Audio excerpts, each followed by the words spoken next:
ICC warrant laban kay Bato de la Rosa na binalita ni Ombudsman Boyeng Rimulya, although wala pa pong confirmation. Umatake na naman po si Kiko Barsaga. Yan na. My fellow citizens, President Marcos plans to arrest all of his political opponents. Earlier today, Marcos issued an arrest warrant against Senator De La Rosa. Pamilya Duterte mismo. So nagets ninyo kung bakit nagmamadali sila para ipalit si Sara sa ating Pangulong Bongbong Marcos?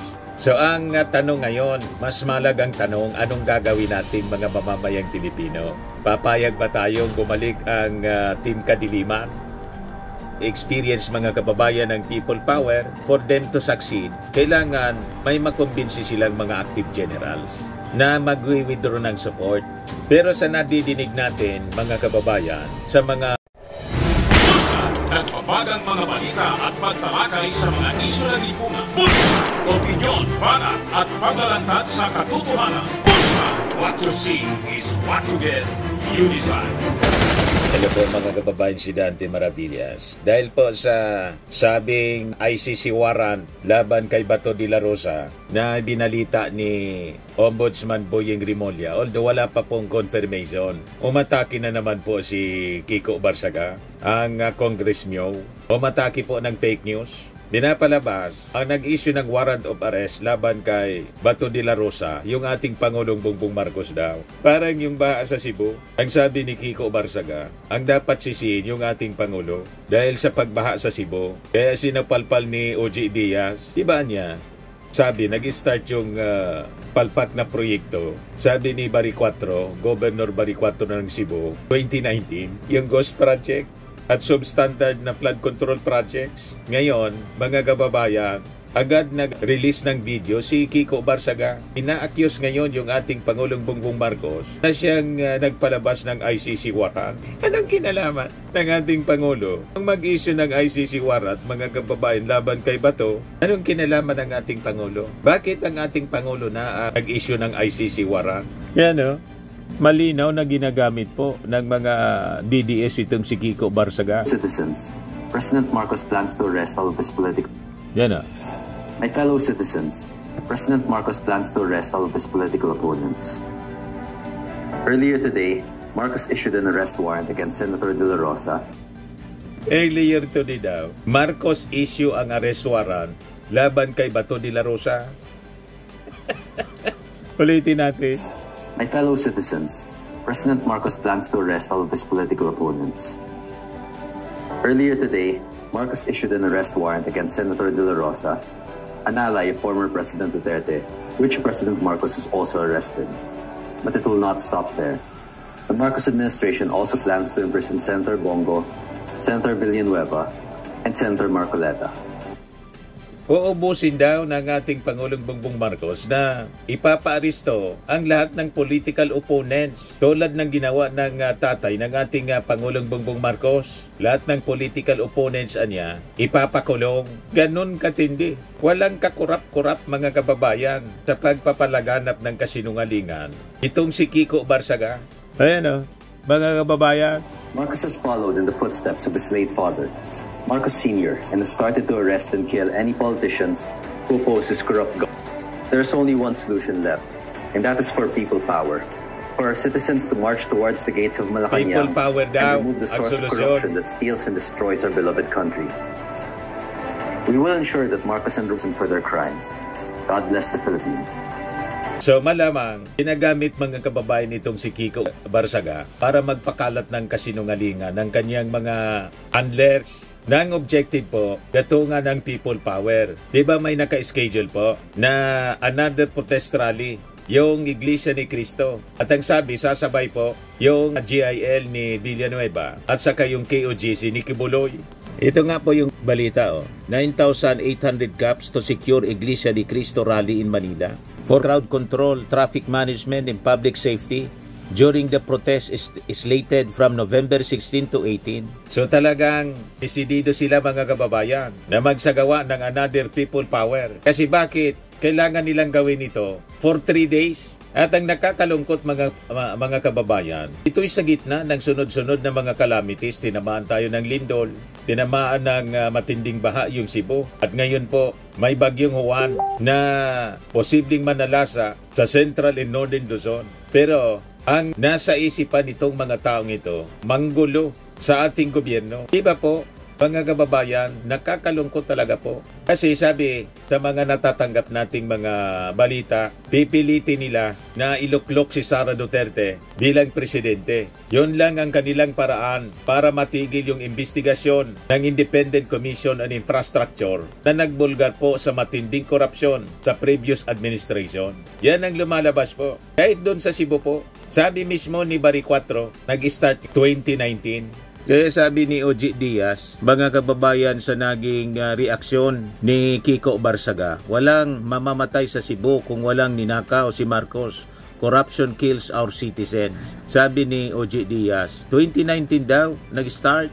Congressman Kiko Barsaga, ayon kay Cebu Governor Barry 4, 2022 umupo si BBM. So gumagamit sila, mga kababayan, ng kasinungalingan, pure lies, para lasunin yung isipan ng mga tao. At ginagamit nito ng mga nasa likod ng destabilization laban sa ating gobyerno. Itong si Kiko Barsaga. Comes now, itong latest statement niya po. Pinalalabas, mga kababayan, ni Kiko Barsaga na yung ating Pangulong Bongbong Marcos ang nasa likod ng ICC warrant of arrest. Anong kinalaman ICC warrant of arrest? As sinasabi pa niya, mismong yung ating Pangulo ang nagpa-aresto. Huwag kayong naniniwala dito po, mga kababayan. My fellow citizens, President Marcos plans to arrest all of his political opponents. Earlier today, Marcos issued an arrest warrant against Senator De La Rosa, an ally of former President Duterte, which President Marcos is also arrested. But it will not stop there. The Marcos administration also plans to imprison Bongo, Senator Villanueva, and Senator Marcoleta. Marcos has followed in the footsteps of his late father, Marcos Sr., and has started to arrest and kill any politicians who opposes corrupt government. There's only one solution left, and that is for people power. Since the march towards the gates of Malacanang, remove the source of corruption that steals and destroys our beloved country. We will ensure that Marcos are imprisoned for their crimes. God bless the Philippines. Ganon, mga kababayan, ganon katindi. Isabi nga natin, I think kailangan ng umaksyon yung Congress. May ethics complaint po na pinailaban sa kanya. Galaw-galaw po, mga members ng Congress. Isang kasiraan po, isang incumbent congressman ang gumagawa ng ganitong uri ng massive dissemination ng false information, ng fake news. I-expel na ninyo po itong congressman kasi isang kasiraan, mga kababayan, sa Kongreso. In-expel na nga po ito ng Philippine Army bilang reservist. Isinod na ninyo na expel as member ng Congress. So makikita ninyo, mga kababayan, talagang may nasa likod na, may kamay na nasa likod na kumukumpas dito kay Kiko Barsaga. Hindi accountability talaga po. Tulad ng sinasabi nila sa mga interviews sa objective ng protest rally. Kaya 3 days po ang pinaplano nila. Sinusundan nila ang template po ng EDSA 1 and 2, hoping na ipon sila ng maraming mga participants na magpi-people power. So malamang, meron na rin sila pong mga kausap na mga active generals. Remember, noong September 21, di ba napabalita, mga kababayan, na yung INC, magmomobilize sila ng around 500,000 na mga members sa Luneta. Pero umatras sila sa last minute dahil hindi nila na-convince si General Browner na mag-withdraw ng support at iluklok si Sara. So meanwhile, ngayon po, malakas naman po ang ugong na may sa Senado sa Monday po. Na ang sabi, si Cayetano ang ipapalit kay Tito Soto. At malamang itong statement ni Cayetano na sumusuporta kay Bato de la Rosa ay pamamaraan niya para gatungan din ang damdamin ng mga tao. Ang game plan, ibalik daw si Marcoleta as chairman ng Senate Blue Ribbon Committee. I-convene ang mabilisan at mag-present ng star witness na magdidiin kay BBM.